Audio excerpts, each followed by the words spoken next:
Se los mencioné hoy más temprano, Humberto, hoy es el Día Mundial del Asma. Esta patología, esta enfermedad crónica que afecta al 20% de los niños y al 7% de los adultos aquí en nuestro país. Pero también hoy es una conmemoración en medio de una pandemia, de una emergencia sanitaria. Y sería bueno conocer de qué manera puede afectar a las personas que tienen asma y el COVID-19. Así que estamos con Pablo Curbelo, que es el grado 5 de la Cátedra de Neumología de la Universidad de la República, a quien, en realidad de la Facultad de Medicina de la Universidad de la República, que le agradecemos muchísimo. Pero concretamente, ¿qué recomendaciones tenemos que hacer? ¿De qué maneras puede afectar a las personas que tienen asma el COVID-19? Porque hay hasta síntomas que se pueden mezclar un poquitito. Buenos días. Buen día. No, realmente es un momento en el cual todas las enfermedades respiratorias crónicas, respiratorias, con síntomas que a veces son superponibles, incluso a los propios síntomas del COVID, nos deben tener muy alertas en este momento y debemos insistir mucho en el control y la prevención y el tratamiento óptimo de estos enfermos en este periodo de pandemia. Es decir, más que nunca estas enfermedades debemos controlarlas.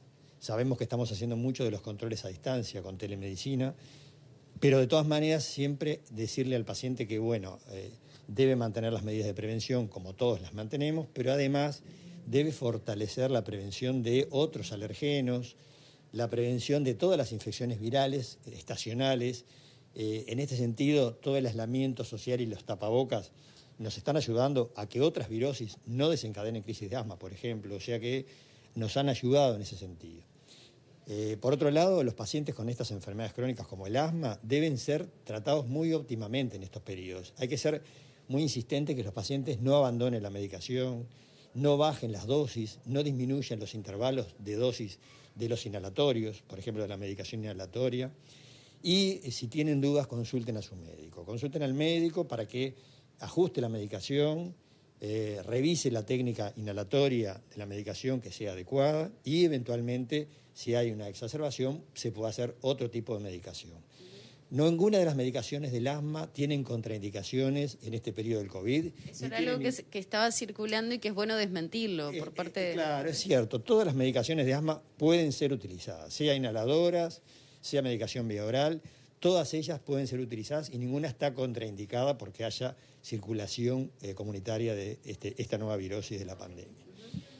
Sí. Yo le consultaba también de qué manera puede afectar a aquellas personas que tienen asma contraer el COVID-19. ¿Qué hay que estar alertas? ¿Qué distinto puede pasar? Porque hasta los síntomas se pueden llegar a confundir.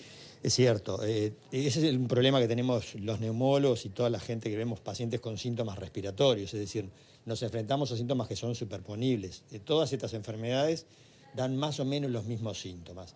Pero hay que saber, y el asmático lo puede reconocer bastante fácilmente porque conoce su historia de la enfermedad, que algunas cosas son inhabituales en el asma, en la agudización del asma. Cuando aparece fiebre, aparece cefaleas, aparece dolor en los músculos, aparece dolor de garganta. Esos no son síntomas habituales de asma. Ellos sí saben que la fatiga, los silbidos en el pecho, la cerrazón de pecho o la tos son habituales en sus crisis y ya se conocen. De todas maneras, esos mismos síntomas se superponen a estas enfermedades virales y al COVID en particular. O sea que... ¿Y puedo grabar los cuadros? ¿Puedo grabar esos cuadros respiratorios? Por supuesto, el COVID puede agravar esos cuadros respiratorios. No tenemos muy claro cuán frecuente es la incidencia de asma en los pacientes que se han internado por COVID.